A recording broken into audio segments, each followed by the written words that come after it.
নমস্কার। শিরোনাম একটা কবিতা, কলমে আমি জয়দীপ বসু।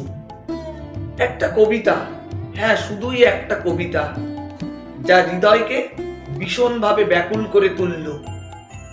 অন্তলীন আবেগে রুদ্ধ বাষ্পপ্লুত হয়ে পড়লাম। কোথায় যেন দুঃখের মহাসাগরে ভেসে গেলাম। কান্না পেয়ে গেল। জন্ম মৃত্যুর এক অদ্ভুত সন্ধিক্ষণে আমরা প্রায় সবাই দাঁড়িয়ে আছি। কখন যে কার দুয়ারে মৃত্যু এসে হানা দেবে আমরা কেউই জানি না। জীবন মানেই পদ্ম পাতায় শিশির বিন্দু কিংবা দুর্বাঘাসে হয়তো বেলা বাড়ার আগেই টুক করে ঝরে যাবে। তবু এত আশা নিরাশার দোলা চলমানতা। কিছু ফুল অকালেই ঝরে যায়, তার পূর্ণ সৌরভ বেশি সময় পাওয়া যায় না।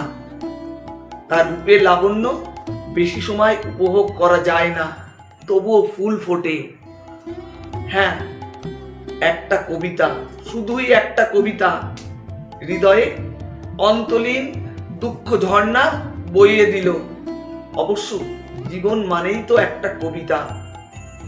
মাঝে মাঝে তার ছন্দ পতন ঘটে, মাঝপথে হারিয়ে যায়।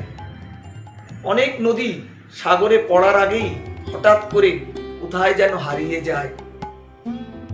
অনেক সময় কেউ তার সন্ধান পান না। জীবনও অনেকটা সেরকম নদী, কখন কোথায় হঠাৎ করে হারিয়ে যাবে কেউ জানে না।